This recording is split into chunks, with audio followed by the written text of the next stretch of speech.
الحمد لله رب العالمين والعاقبة للمتقين والصلاة والسلام على سيد الأنبياء والمرسلين سيدنا وحبيبنا وحبيب رب العالمين ومن هدى بهديه إلى يوم الدين أما بعد فأعوذ بالله من الشيطان الرجيم بسم الله الرحمن الرحيم وعلم آدم الأسماء كلها ثم عرضهم على الملائكة فقال أنبئوني بأسماء هؤلاء إن كنتم صادقين قالوا سبحانك لا علم لنا إلا ما علمتنا إنك أنت العليم الحكيم وقال تعالى قل هل يستوي الذين يعلمون والذين لا يعلمون وقال أم كنتم شهداء إذ حضر يعقوب الموت قال النبي صلى الله عليه وسلم طلب العلم فريضة على كل مسلم او كما قال علیہ الصلوۃ والسلام۔ میرے محترم بزرگوں، دوستوں، عزیز ساتھیوں، سب سے پہلے تو ہم اس خالق کائنات کا شکریہ ادا کرتے ہیں کہ اس خالق کائنات نے ہم تمام کو مسلمان بنایا۔ اور اسی طریقے سے میرے دوستوں، بزرگوں، اللہ کا بڑا فضل، بڑا کرم، بڑا احسان یہ ہوا کہ اس نے ہم تمام کو محمد عربی صلی اللہ علیہ وسلم کی امت کے اندر پیدا فرمایا۔ اور اسی طریقے سے میرے دوستوں، بزرگوں، اللہ کا بڑا فضل، بڑا کرم، بڑا احسان یہ ہوا کہ اس نے ہم تمام کو تھوڑی دیر دین کی محفل کے اندر بیٹھنے کی توفیق عطا فرمائی۔ اللہ تبارک و تعالیٰ سے دعا کیجئے کہ اللہ تبارک و تعالیٰ مجھے صحیح بات کہنے کی توفیق عطا فرمائے اور ہم تمام کو ان باتوں پر عمل کرنے کی توفیق عطا فرمائے۔ میرے دوستو، بزرگوں، قرآن کریم کی میں نے آپ کے سامنے چند آیت کریمہ کو پڑھا ہے جن کا مضمون تعلیم اور ایجوکیشن، کیونکہ موجودہ دور کے اندر تعلیم سے بڑا کوئی اختیار نہیں۔ جس کے پاس تعلیم ہے، جس کے پاس علم ہے، جس کے پاس ہنر ہے، ایجوکیشن سے وہ آراستہ ہے، علوم اور فنون سے وہ آراستہ ہے، تو وہ کامیاب ہے۔ اور جس کے پاس جہل ہے، علم نام کی کوئی چیز نہیں، تو وہ کامیاب ہے، اگرچہ اس کے پاس کیا ہو، مال و دولت کی نعمت ہو۔ خیر میرے دوستو، بزرگوں، ایک شعر سے میں اپنی بات کا آغاز کرتا ہوں۔ ایک شاعر نے بڑا ہی اچھا شعر کہا ہے۔ شاعر نے کہا ہے کہ پہلے تم تعلیم سے موڑ دیے جاؤ گے۔ کیا کہا ہے شاعر نے؟ پہلے تم تعلیم سے موڑ دیے جاؤ گے، یعنی علم سے تم کو دور کر دیا جائے گا، تعلیم سے، ایجوکیشن سے تم کو دور کر دیا جائے گا۔ تمہارے گاؤں کے اندر سرکار اور اسی طریقے سے جو حکومت ہے وہ گویا کہ تعلیمی ادارے قائم نہیں کرے گی، تمہاری توجہ تعلیم سے ہٹا دی جائے گی، ایجوکیشن سے ہٹا دی جائے گی۔ تو شاعر کہتا ہے کہ پہلے تم تعلیم سے موڑ دیے جاؤ گے، پھر کسی جرم سے جوڑ دیے جاؤ گے۔ انسان کے پاس جب تعلیم نہیں ہوگی، ایجوکیشن نہیں ہوگا، تو وکیل نہیں ہوں گے، جج نہیں ہوں گے، بہت ساری چیزوں سے وہ انسان کیا ہوگا، خالی ہوگا۔ تو شاعر کہتا ہے کہ پھر کسی جرم سے جوڑ دیے جاؤ گے، ہاتھ سے ہاتھ کی زنجیریں ملا کر نکلو ورنہ داغے کی طرف توڑ دی جاؤ گے۔ جس طریقے سے ڈورا ٹوٹ جاتا ہے، اس کو توڑ دیا جاتا ہے۔ اگر تمہارے پاس تعلیم نہیں رہے گی، ہر کوئی تم کو الو بنا دے گا۔ اگر تم کاروبار کرنا چاہو گے، تمہارے پاس تعلیم رہے گی، گاہک آپ کو بیوقوف بنا دے گا۔ جس میدان میں بھی آپ قدم رکھیں گے، آپ کے پاس تعلیم نہیں ہے میرے دوستو، بزرگوں، ناکام رہیں گے، کیونکہ تعلیم سے بڑا موجودہ دور میں کوئی ہتھیار نہیں۔ میرے دوستو، بزرگوں، اگر ہم دنیا کا مشاہدہ کریں، دنیا کا معائنہ کریں اور اخبارات کی سرخیاں کو دیکھیں، سوشل میڈیا پر دیکھیں، تو اس دنیا کے اندر تقریباً 200 ممالک، کتنے ممالک ہیں؟ 200، اور 200 ممالک میں 57 کنٹریز اور ملک صرف مسلمانوں کے۔ ملک کے اعتبار سے دیکھا جائے تو مسلمان کثیر تعداد نہیں، اور یہ 57 جو ملک ہیں وہ صرف 100% ہم ہی ہیں، اور اس کے علاوہ جو ممالک ہیں اس میں بھی کہیں نہ کہیں 10%، کسی میں 20% وغیرہ وغیرہ، اس طریقے سے مسلمان رہتے ہیں۔ اسی طریقے سے اس دنیا کے اندر دیکھا جائے تو اس دنیا کے اندر 7 بر اعظم، کتنے بر اعظم ہیں؟ جس طریقے سے اللہ تبارک و تعالیٰ نے 7 سمندر بنائے دنیا کے اندر، تو اہل دنیا والوں نے خشکی کے علاقے کو 7 حصوں میں تقسیم کیا ہے، منقسم کیا ہے. بھائی 7 سمندر ہیں تو 7 خشکی کے علاقے جس کو ایشیا کہا جاتا ہے، جس میں ہم رہتے ہیں. ایشیا ہمارا جیسا اگرچہ ہندوستان میں، لیکن ایشیا اس علاقے کو بولا جاتا ہے. ایشیا ہوا، افریقہ ہوا، امریکہ ہوا، شمالی افریقہ ہوا، جنوبی امریکہ ہوا، مغرب کے ممالک ہوئے اور عرب کنٹریز ہوئے. اس طریقے سے گویا کہ 7 بر اعظم ہو جاتے ہیں. 7 دنیا کے بر اعظم ہیں. 7 بر اعظموں میں سے تقریباً 3 بر اعظموں پر مسلمان رہتے ہیں. کتنے بر اعظموں پر؟ 3 بر اعظموں پر گویا کہ مسلمان رہتے ہیں. اگر تعداد کے اعتبار سے دیکھیں تو مسلمان اس دنیا کے اندر جو پاپولیشن ہے لوگوں کی وہ 8 ارب سے زائد ہے. 8 ارب سے زائد ہے. 800 کروڑ سے زائد گوئے کے لوگ رہتے ہیں. 200 کروڑ گوئے کے 2 ارب سے بھی زائد گوئے کے مسلمان، 1/4. اس دنیا کے اندر بہت ساری اقوام ہیں، بہت ساری قومیں رہتی بستی ہیں جن کے نام ہم کو بھی نہیں آتے. کتنی قومیں رہتی ہیں، لیکن اس دنیا کے اندر جو اقوام ہیں ان میں سے 3 اقوام اور 3 قومیں پاپولر ہیں جو اصل قوم کہلاتی ہے. اور گویا کہ وہ آسمانی قومیں ہیں اور اللہ تبارک و تعالیٰ نے ان اقوام کا انتخاب کیا ہے. اور ان اقوام کے اندر اللہ تبارک و تعالیٰ نے حضرات انبیاء علیہ السلام کو مبعوث فرمائے. ان میں سے سب سے پہلے نمبر پر عیسائی آتے ہیں جو 31% ہیں. دوسرے نمبر پر اس میں بھی مسلمان آتے ہیں جو آسمانی قومیں. عیسائی مذہب بھی ایک زمانے میں اصل مذہب تھا اور یہودی مذہب بھی جس کی تاریخ 5000 سال رہی.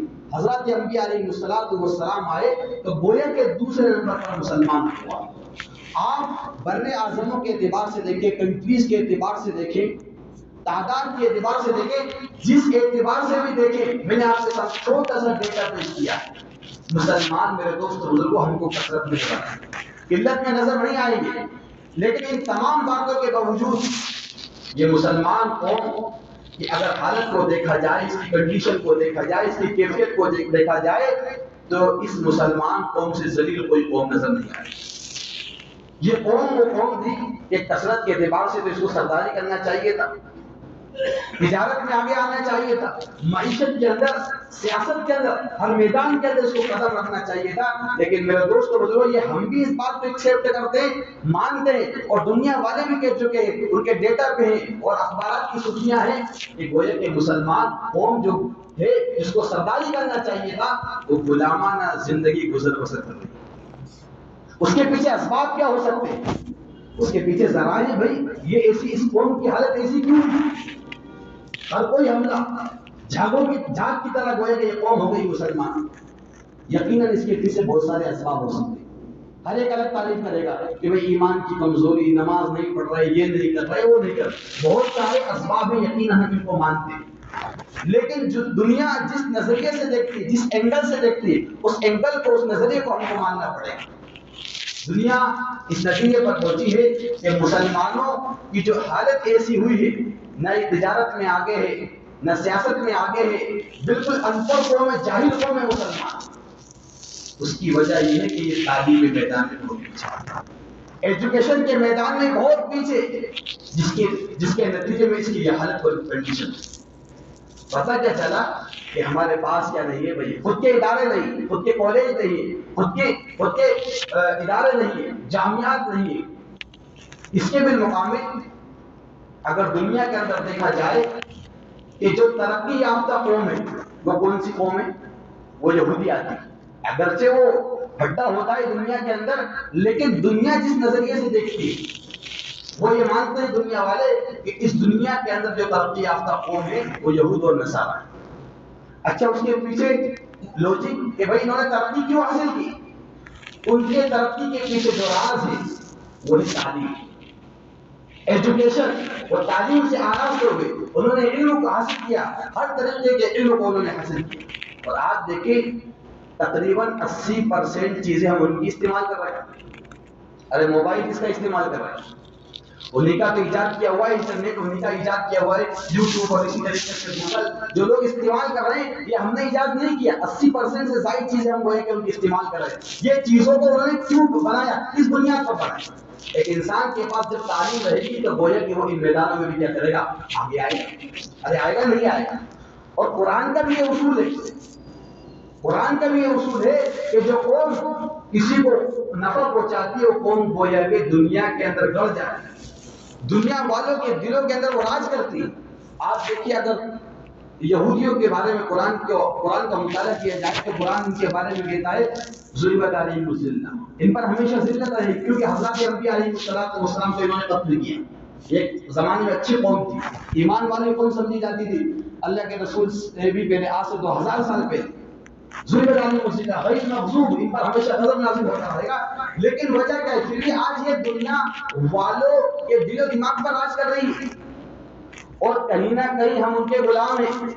آپ کہیں گے ہم کون سے غلام؟ ہم تو یہاں پر بیٹھے ہوئے، میرے دوست بزرگ، غلام اس کو نہیں کہا جاتا کہ وہ قید میں ہو، غلام ذہنی طور پر ہم غلام ہیں۔ ارے موبائل کے عادی ہوئے کہ نہیں ہم؟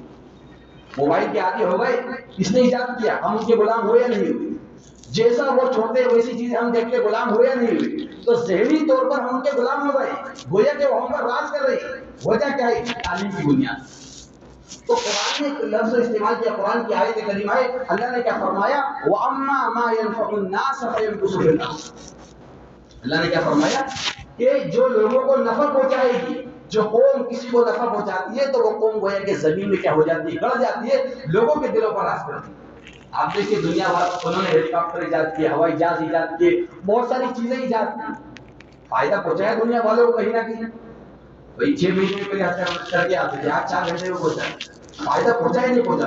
خبر 1 ہفتے لگتے تھے، 1 مہینہ لگتا تھا پہلے خبر پہنچانے، آج 1 منٹ میں خبر پہنچا دیتے ان لوگوں کی ایجاد۔ تو کہیں نہ کہیں انہوں نے دنیا والوں کو فائدہ پہنچایا، دنیا کہتی ہے کہ آج وہ کیا ہے؟ ہمارے سرکار۔ لیکن یہ چیزیں ایجاد کس بنیاد پر کی؟ اسی بنیاد پر کہ ان کے پاس کیا ہے؟ تعلیم اور ایجوکیشن، اور گویا کہ علم کے میدان میں انہوں نے کیا رکھا؟ قدم رکھا۔ اور میں آپ کے سامنے ایک اور ڈیٹا پیش کرتا ہوں، یہ بات ایسی نہیں، دنیا کے اندر 10 ممالک ایسے ہیں جو ترقی یافتہ کہلاتے ہیں، جہاں بھی ترقی یافتہ، وہ تجارت میں آگے، معیشت میں آگے، سیاست میں آگے، ہر میدان میں آگے۔ اب اس کے پیچھے لوجک دیکھی گئی، بھائی دنیا کے اندر جو 10 ملک ہیں جو ترقی یافتہ کہلاتے ہیں، جس میں امریکہ بھی ہے، اسرائیل بھی ہے، اسی طریقے سے آسٹریلیا بھی ہے، یہ ترقی یافتہ کیوں ہے؟ تو یقیناً ان کے پیچھے بہت سارے ذرائع ہیں، لیکن ایک سبب جو نظر آیا ان کو کہ بھئی اس قوم میں ترقی کیوں حاصل ہوئی، تو جو سبب نظر آیا وہ سبب یہ نظر آیا کہ وہاں کی جو جنتا ہے، 10 ممالک کی جو جنتا ہے جو میں آپ کے سامنے ذکر کر رہا ہوں، وہاں کی جو عوام ہے اور جنتا ہے، رعایا ہے، وہ 56% سے لے کر تو 70% تک پڑھی لکھی۔ کتنے پرسنٹ؟ 70% تک اگر کوئی قوم پڑھی لکھی ہو کسی ملک کے اندر تو یہ کمال کی بات ہے۔ جب رعایا پڑھی لکھی ہوگی تو پھر وہ حکومت کی غلام نہیں رہے گی، پھر وہ اپنے آقا کو، اپنے بادشاہ کو بھی ایسا چنے گی۔ جب عوام کیا پڑھی لکھی رہے گی تو وہ پھر حکومت کو بھی فائدہ پہنچائے گی۔ اور آج دیکھیے ہمارا حال کیا ہے کہ تقریباً ہم مسلمان تو 100% کے 100% ان پڑھ ہی، اور ہمارے ملک کے اندر 90 سے 95% سب ان پڑھ۔ تو کہنے کا مقصد یہ کہ اگر اس دنیا کے اندر سر اٹھا کر جینا ہے تو ہم کو تعلیم سے آراستہ ہونا ہے، اس کے بغیر کوئی چارہ کار نہیں۔ اور یہ دنیا دار الاسباب ہے، جس طریقے سے ہم دینی علوم سے آراستہ ہوتے ہیں، اسی طریقے سے سبب کے درجے میں دنیا میں علوم سے آراستہ ہونا پڑے گا۔ اور سبب کے بارے میں اسلام نے کہا کہ سبب اختیار کرو، دنیا میں تم کو کامیاب ہونا ہے، کامران ہونا ہے۔ اور بڑی زبردست تو قرآن کریم کی مثال کہ گویا کہ مسلمانوں کو اللہ تبارک و تعالیٰ نے حکم دیا ہے کہ اگر کامیابی چاہتے ہو، کامران ہونا چاہتے ہو تو سبب کو اختیار کرو۔ قرآن کریم کی بڑی زبردست آیت کریمہ ہے، اللہ تبارک و تعالیٰ فرماتے ہیں وَأَعِدُّوا لَهُم مَّا اسْتَطَعْتُم مِّن قُوَّةٍ۔ اللہ نے اس آیت کریمہ میں مسلمانوں سے کہا ہے کہ اپنی طاقت کے بقدر قوت حاصل کرو، اپنی حیثیت قوت۔ اب قوت سے مطلب لفظ ذکر کیا اللہ تبارک و تعالیٰ نے یہاں پر، پھر آگے گویا کہ اس کی تشریح کی جا رہی ہے حالات کے اعتبار سے، زمانے کے اعتبار سے۔ وَمِن رِبَاطِ الْخَيْلِ، وَمِن رِبَاطِ الْخَيْلِ، قرآن نے یہاں پر کہا ہے کہ گھوڑوں کو تیار کرو، کیونکہ قرآن 1500 سال پہلے نازل ہوا ہے، اور اس زمانے کی جو سب سے بڑی طاقت تھی اور قوت تھی وہ گھوڑے تھے۔ تو قرآن نے گھوڑوں کا تذکرہ کیا ہے، وَمِن رِبَاطِ الْخَيْلِ، گھوڑوں کو تیار کرو۔ آپ دیکھیے پیغمبر سے، مسلمانوں سے کہا جا رہا ہے گھوڑوں کو تیار کرو، سبب کے ذریعے۔ حالانکہ قرآن نے یہ بھی کہا کہ دعا بھی کرو، وَإِذَا سَأَلَكَ عِبَادِي عَنِّي فَإِنِّي قَرِيبٌ، لیکن دعا کے ساتھ دوا بھی، وہ سبب بھی اختیار کرنا پڑے گا۔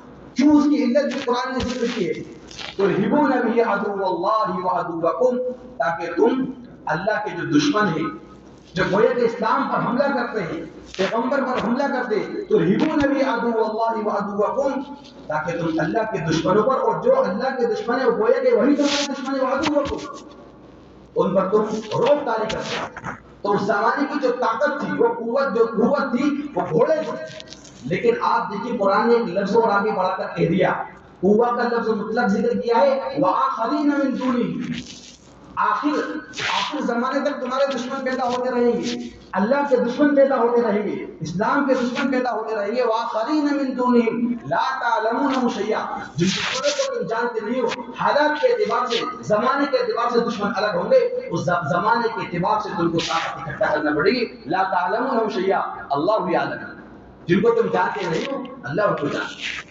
تو آپ دیکھیں قرآن نے یہاں پر کیا کہا ہے، پیغمبر کو اور گویا کہ مسلمانوں کو اس آیت کریمہ میں حکم دیا جا رہا ہے، آپ کیا کیجیے، سبب اختیار کیجیے، کیا کیجیے، گھوڑوں کو تیار کرنا، یہ سبب اختیار کرنا ہے۔ اور اس زمانے کے میرے دوست اور بزرگوں، سب سے بڑی جو طاقت اور قوت ہے وہ کیا ہے، علم سے آراستہ ہو، کیونکہ باطل اب جو آ رہا ہے وہ ایک الگ طریقے سے آ رہا ہے۔ آپ کہیں گے باطل ایک زمانے تک تو ڈائریکٹ حملہ کر رہا تھا، ڈائریکٹ اٹیک کر رہا تھا، لیکن اب باطل جو ہے وہ تعلیمی راستے سے بھی آ رہا ہے، تعلیمی راستے سے آ رہا ہے۔ جب تعلیمی راستے سے وہ آئے گا تو تعلیمی راستے سے اس کا دفاع کرنا پڑے گا، اور اپنا بچاؤ، اس پر حملہ تعلیمی راستے سے کرنا پڑے گا۔ میں آپ کے سامنے ایک ڈیٹا پیش کرتا ہوں، دیکھو باطل کیسے آ رہا ہے، باطل کس طریقے سے آ رہا ہے، تعلیمی میدان سے کیسے آ رہا ہے۔ حضرت مولانا احمد ندوی صاحب وہ کہتے ہیں، ایک مرتبہ چند سالوں پہلے انہوں نے ایک مضمون لکھا ہے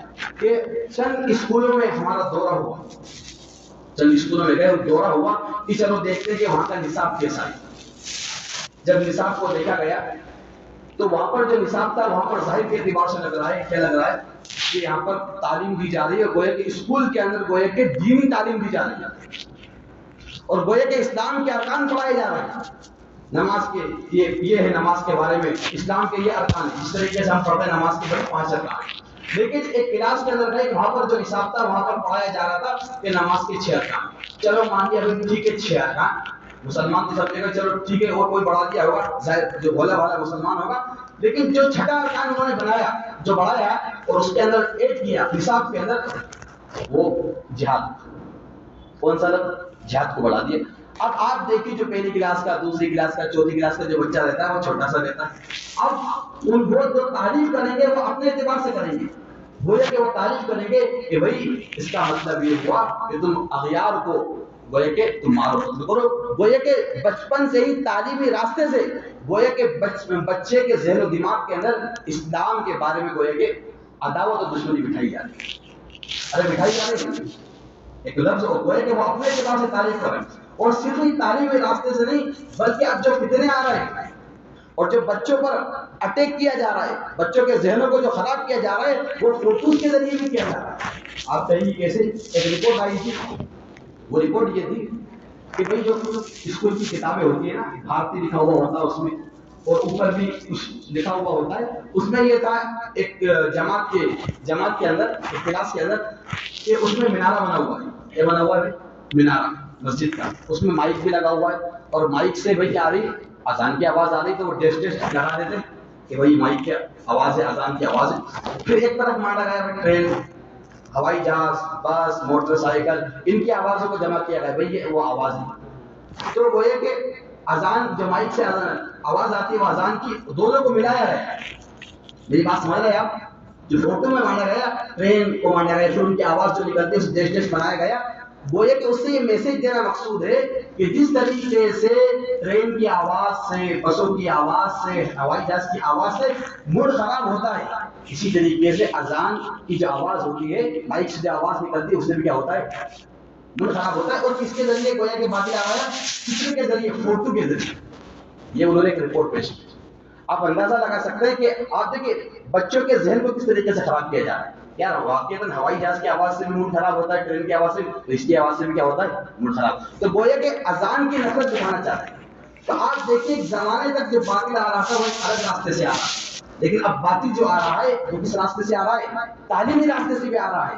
اگر ہم نے صحیح سے تعلیم حاصل نہیں کی تو ہمارے ایمان پر گویا کہ کیا کر سکتے ہیں، حملہ کر سکتے ہیں۔ بلکہ میں ایک واقعہ پڑھ رہا تھا، حضرت مولانا پیر ذوالفقار رحمۃ اللہ علیہ جو نقشبندی ہیں، ابھی ابھی ان کا انتقال ہوا، ان کی کتاب ہے اہل دل کے توقع دینے والی واقعہ، آپ نے دیکھی ہوگی۔ حضرت نے ایک واقعہ دکھا کہ میں جب روس گیا، رشین ایک ملک ہے روس، وہاں پر جب میں گیا تو وہاں پر میری ملاقات ایک دوست سے ہوئی۔ جب اس سے ملاقات ہوئی تو اس نے ایک مجھے واقعہ سنایا، اس کو حضرت مولانا پیر ذوالفقار نقشبندی رحمۃ اللہ علیہ کو واقعہ سنایا کہ حضرت میں یہاں پر کام کرتا ہوں، ایک کمپنی ہے اور یہودی کی کمپنی ہے، یہاں پر میں کام کرتا ہوں، لیکن جب رمضان کا موقع آیا تو میں نے اپنے سیٹ کی چھٹی لی، چھٹی یہ لی کہ مجھے رمضان میں گھر پر جانا ہے تاکہ میں تراویح پڑھ لوں، روزے رکھ لوں، اعتکاف وغیرہ کر لوں اور صحیح سے وہ ہے کہ عید کر کے میں واپس آ جاؤں گا۔ تو اس یہودی نے کیا کہا، آپ اپنے ملک کو کیوں جا رہے ہیں؟ ہم آپ کو یہیں پر اسی ملک کے اندر اچھا بہترین ادارہ بتلا دیں گے، ایک بہترین مسجد بتلا دیں گے، بہترین مسجد، آپ وہاں پر جائیے، وہاں پر اعتکاف کیجیے، وہاں پر نمازیں پڑھیے اور وہاں پر کرائے سے رہیے، بہترین آپ کو ماحول ملے گا۔ تو اس شخص نے کہا ٹھیک ہے، میں اپنے ملک کو نہیں جاتا ہوں، میں یہیں پر چلا جاتا ہوں۔ پھر وہ جب گیا اپنے سیٹ کے حکم سے تو دیکھا کہ ایک مسجد عالیشان بنی ہوئی ہے، وہاں پر گوئے کہ علماء بیٹھے ہوئے، داڑھی ہے، پگڑی لگی ہوئی ہے خوبصورت، کوئی تفسیر کر رہا ہے، کوئی اعتکاف میں تراویح بھی ہو رہی ہے، نمازی بھی چل رہی ہے، بڑا اچھا ماحول۔ وہ بڑا خوش ہوا کہ میں اپنے ملک کو جاتا تو ایسا ماحول نہیں ملتا، یہاں پر تو علماء ہیں، سب داڑیاں ہیں، خوبصورت ہیں، امامے بنے ہوئے، اعتکاف بھی ہو رہا ہے، یہ ہو رہا ہے، وہ ہو رہا ہے۔ 30 دن اس نے گزارے، روزہ بھی اس نے رکھا، اعتکاف بھی کیا، تلاوت بھی، تراویح وغیرہ بھی، عید بھی اس نے کی گویا وہیں پر۔ جب عید کر کے وہ آیا تو اپنے ملک نہیں گئے کہ مجھے تو بہت شاندار ماحول ملا، اپنے سیٹ کے پاس آیا شکریہ ادا کرنے کے لیے کہ سیٹ جی آپ نے تو مجھے گویا کہ بہت اچھی جگہ پر بھیج دیا، میں تو اپنے ملک جاتا، کرایہ لگتا اور وہاں پر بھی ایسا ماحول نہیں مل پاتا، روزے رکھتا یا نہیں رکھتا۔ تو اپنے سیٹ کے پاس آیا، شکریہ ادا کیا، آپ کا شکریہ، آپ نے بہت بہترین جگہ مجھے دیا۔ سیٹ نے کہا آپ کیا جانتے ہیں، آپ کو کیا معلوم، یہ کون لوگ ہیں، آپ کو معلوم ہے یہ کون لوگ ہیں؟ تو اس شخص نے کہا جو حضرت کا دوست تھا کہ مجھے تو یہ مسلمان ہیں، بڑے بڑے علماء ہیں اور یہ ہیں اور وہ ہیں۔ اس شخص نے کہا کہ یہ کوئی علماء نہیں بلکہ یہ یہودی ہیں، سب کیا ہے، سب یہودی ہیں۔ یہ جو علماء ہیں، جو بخاری بھی پڑھ رہا ہے، مسلم بھی پڑھ رہا ہے، ترمذی بھی پڑھ رہا ہے، نسائی، ابن ماجہ، قرآن کی حدیث، تفسیر، یہ سب یہودی ہیں اور ہماری تحریک چلتی ہے کیا چلتے بھائی، جس کو تحریک استشراق کہا جاتا ہے۔ کیا کہا جاتا ہے؟ تحریک استشراق، اس کا مطلب یہ ہوتا ہے جو مغربی ممالک والے ہیں ان کا یہ نظریہ ہے کہ کسی نہ کسی طریقے سے ہم گویا کہ جو مشرقی ممالک والے، جو ہم مشرقی کے حصے میں آتے ہیں، مشرقی جسی کو اس کا نام جو دیا گیا ہے تحریک استشراق، جو مشرقی ممالک والے ان کے ایمان پر حملہ کیا جائے۔ باطل ایک زمانے تک آیا تھا، بھائی عیسائیوں کے دور میں آیا، یہودیوں کے دور میں ان پر آکرمن کیا جائے، لیکن باطل وہ ایک اسلام کو ختم نہیں کر پایا، کیونکہ اسلام کی فطرت میں قدرت نے لچک دی، اتنا ہی ابھرے گا جتنا کہ دباؤ گے، لیکن اب اس نے یہ کیا کہ انہی کے علوم اور فنون سے آراستہ ہو، تفسیر کا علم حاصل کیا جائے، حدیث کا علم حاصل کیا جائے، تاریخ کا علم حاصل کیا جائے، سیرت کا علم حاصل کیا جائے اور سائنس کا علم حاصل کیا جائے اور انہی کے درمیان میں جایا جائے اور انہی کے بارے میں، انہی کی کتابوں کے بارے میں، تفسیر کے بارے میں شکوک و شبہات ہے۔ وہ ایک آپ اندازہ لگا سکتے ہیں کہ جس طریقے سے ہم اپنے ایمان کو بچانے کے لیے کچھ بھی فکر نہیں کر رہے، وہ ہمارے ایمان کو طلب کرنے کے لیے ہم سے کئی گنا زیادہ محنت کر رہے ہیں۔ یہ میں واقعہ اپنی طرف سے نہیں سنا رہا ہوں، حضرت مولانا پیر ذوالفقار نقشبندی نے اپنی کتاب کے اندر لکھا، اور یہ واقعہ ہو رہا ہے کہ باطل آپ دیکھیں الگ طریقے سے آ رہا ہے، تو پتہ یہ چلا کہ باطل ہمارے ایمان پر، ہمارے بچوں کے ایمان پر تعلیم کے راستے سے کیا آ رہا ہے اور ایمان پر کیا کر رہا ہے، اٹیک کر رہا ہے۔ اگر ہم نے اپنے بچوں کی حفاظت نہیں کی، ان کو صحیح تعلیم نہیں دی، تعلیم سے آراستہ نہیں کیا، میرے دوست و بزرگ کوئی بھی محفوظ نہیں، کوئی کسی کا بھی ایمان محفوظ نہیں، تب کس کے ایمان پر حملہ ہو جائے کچھ نہیں کہا جا سکتا ہے۔ اس لیے اللہ تبارک و تعالیٰ سے دعا کرتے رہنا چاہیے کہ اللہ تبارک و تعالیٰ جب تک دنیا کے اندر ہم کو ایمان پر رکھ اور ایمان کے ساتھ ہی ہمارا کیا ہو، خاتمہ۔ تو اس لیے میرے دوست و بزرگ کہنے کا مقصد یہ ہے کہ ہم علوم اور فنون سے آراستہ ہوں۔ جب ہم علوم اور فنون سے آراستہ ہوں گے، دنیا میں بھی کامیاب ہوں گے اور آخرت میں بھی کامیاب ہوں گے۔ ہمارے ایمان پر کوئی اٹیک نہیں کر سکتا، ہمارے ایمان پر کوئی حملہ نہیں کر سکتا۔ اور یہ تو دنیا والوں کا نظریہ نہیں ہے کہ آپ کہیں گے کہ بھائی جو علوم سے آراستہ ہوگا وہی کامیاب ہوگا، یہ اللہ کا بھی اصول ہے۔ کہ اگر تم علوم سے آراستہ ہو گئے تم دنیا کے اندر بھی کامیاب رہو گے اور آخرت میں بھی کامیاب رہو گے۔ آپ دیکھیے قرآن کریم کی ایک بڑی زبردست مثال ہے پہلے پارے کی، وَعَلَّمَ آدَمَ الْأَسْمَاءَ كُلَّهَا ثُمَّ عَرَضَهُمْ عَلَى الْمَلَائِكَةِ فَقَالَ أَنبِئُونِي۔ اس آیت کریمہ کا یہ مطلب یہ ہے کہ جس وقت اللہ تبارک و تعالیٰ نے حضرت آدم کو پیدا کرنے کا ارادہ کیا تھا تو اللہ تبارک و تعالیٰ نے فرشتوں سے مشورہ کیا کہ میں آدم کو پیدا کرنے والا ہوں، بتاؤ تمہاری کیا ہے۔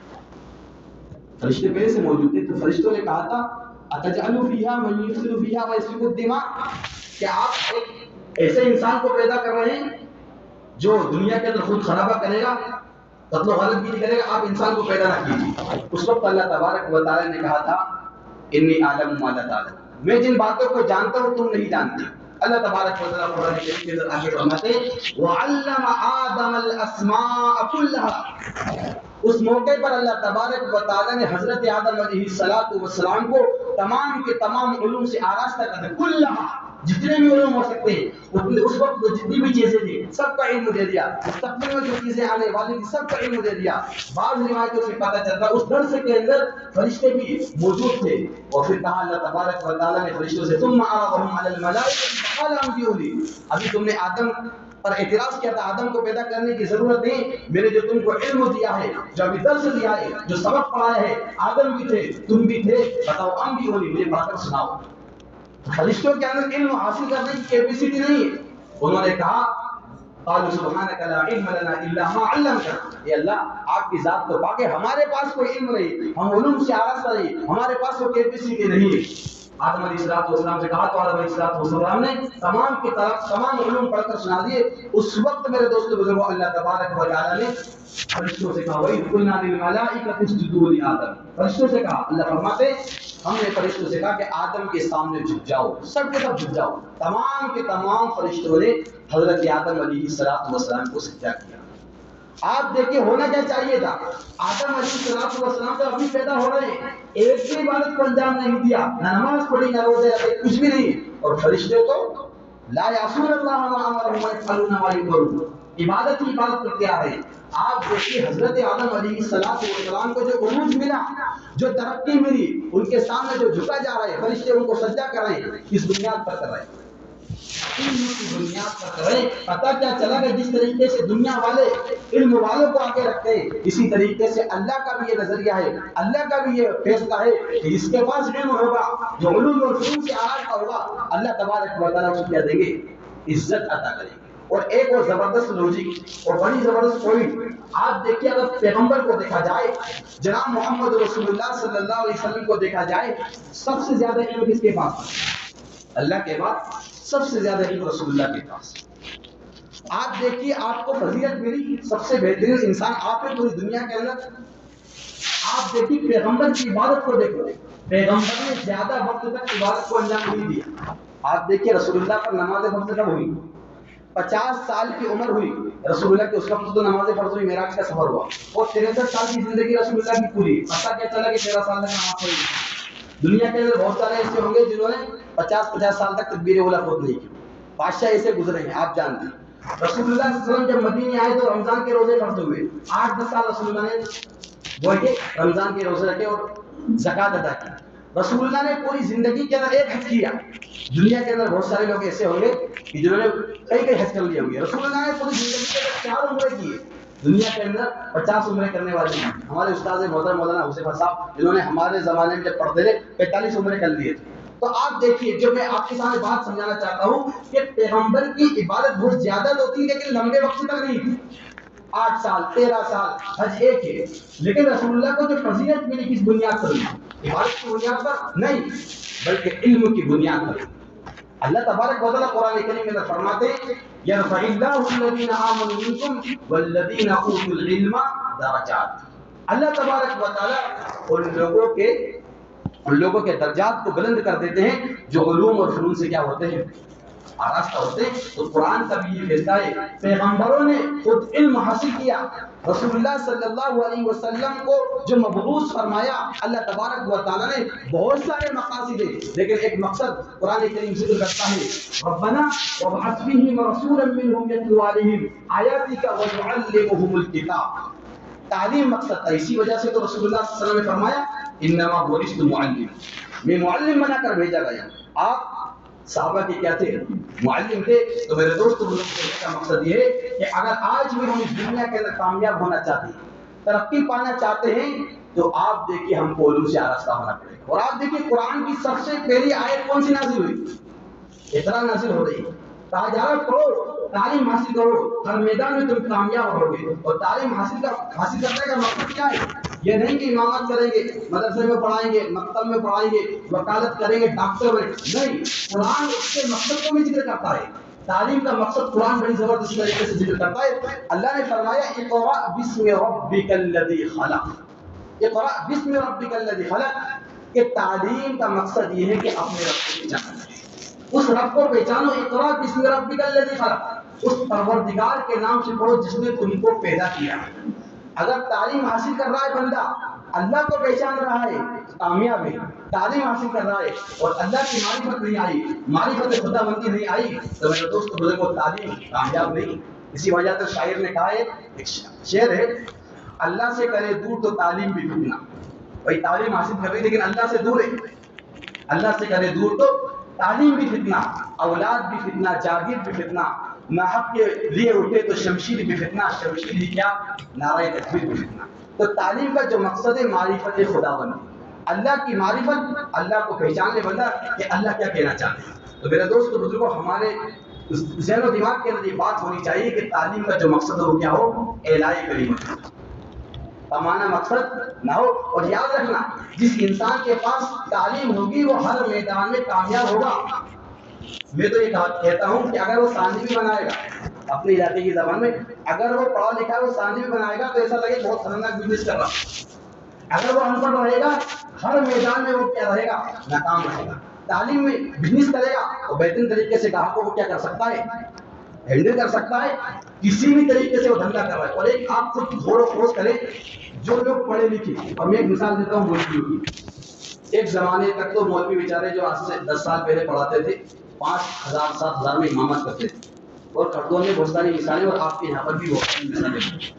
5,000 7,000 میں امامت کرتے. جب دیکھا کہ امامت میں کوئی دم بازی نہیں، اب وہ بزنس میں اترے.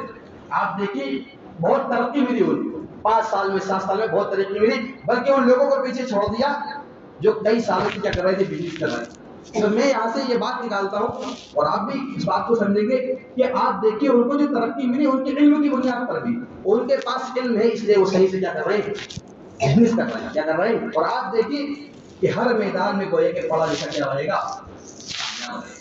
یہ مثالیں آپ خود غور و خوض کر لینا. تو اس لیے جو تعلیم حاصل کی جاتی ہے اس کا ایک مقصد یہ ہے کہ معرفت خدا بندی آ جائے. اور اسی طریقے سے میرے دوست بزرگوں وہ ہر میدان کے اندر کیا ہو، کامیاب ہو اور کامیاب. تو انشاءاللہ علم حاصل کریں گے، اپنے بچوں کو تعلیم حاصل کرائیں گے. اور مقصد یہ نکالیں، آج سے 2 سال پہلے 3 سال پہلے ہمارا یہ مقصد تھا یا لڑکی مل جائے گی، لڑکی مل جائے گی اچھے طریقے سے، اسی طریقے سے 2-5 ہزار روپے دو چلے گا، یہ لفظ بولا جاتا تھا، یہ بولتے تھے. یہ نکالو کون سے تعلیم جو حاصل کی جاتی ہے ایک اچھا انسان بننے کے لیے. تو اس لیے تعلیم کا حاصل کرانا ہے، لیکن مقصد کیا ہے، اچھا انسان بنانا. اسی طریقے سے دوسری بات ہے کہ ہم اپنے جو مکتب ہے اتر چکا ہے اپنے بچوں کو پہنچائیں. یہاں پر بھی بیعت دی جاتی ہے، تعلیم دی جاتی ہے. اور یاد رکھنا مدرسوں کے اندر تو بچے 2% جا رہے ہیں. آپ دیکھیے 2% ہے مدرسے کے اندر، 2 سے 3%. اسکولوں کے اندر بھی 2 سے 3%. مکاتب کے اندر 100% کے 100% جا رہے ہیں. کیونکہ 6 سال کا بچہ ہے، 7 سال کا بچہ ہے، 8 سال کا، ہر بچے کو کہاں پر آنا ہے، مسجد میں آنا ہے. ہر گاؤں میں مدرسہ نہیں ہے لیکن ہر گاؤں کے اندر، ہر محلے کے اندر مسجد ہے. اس لیے اپنے بچے کو کیا کریں، مکتب کے اندر پابندی کے ساتھ ہو جائے تاکہ اس کے عقائد درست ہوں، کچھ پڑھنا سیکھے تاکہ اپنے وہ ایمان کی کیا کر سکے، حفاظت کر سکے. اور اپنے بچوں کی فکر کرنا ہے، وہ موت تک کرنا ہے. اور قرآن کریم کہتا ہے حضرت انبیاء علیہ السلام کی یہ فکر تھی کہ موت تک گویا کہ اپنے بچوں کے ایمان کی فکر کی. قرآن کریم کے اندر حضرت یعقوب کا واقعہ آتا ہے ام کنتم شہداء اذ حضر یعقوب الموت اذ قال لبنیہ ما تعبدون من بعدی. یعقوب علیہ السلام کے پاس جب موت آئی تو اپنے بیٹوں کو جمع کیا اور کہا ما تعبدون من بعدی، میرے بعد تم کس کی عبادت کرو گے؟ اس وقت بیٹوں کی جو تربیت کی تھی زبردست کی تھی، انہوں نے کہا قالوا نعبد الہک و الہ آبائک ابراہیم و اسماعیل و اسحاق الہ واحدا ونحن له مسلمون. ہم تو ایک ہی رب کی کیا کریں گے، عبادت کریں گے. تو موت کے وقت بھی یعقوب علیہ السلام کو اپنے اولاد کی فکر ہو رہی، ایمان کی فکر ہو رہی اپنے اولاد کی. ہم کو بھی اپنی اولاد کی ایمان کی فکر کرنا ہے، کریں گے انشاءاللہ.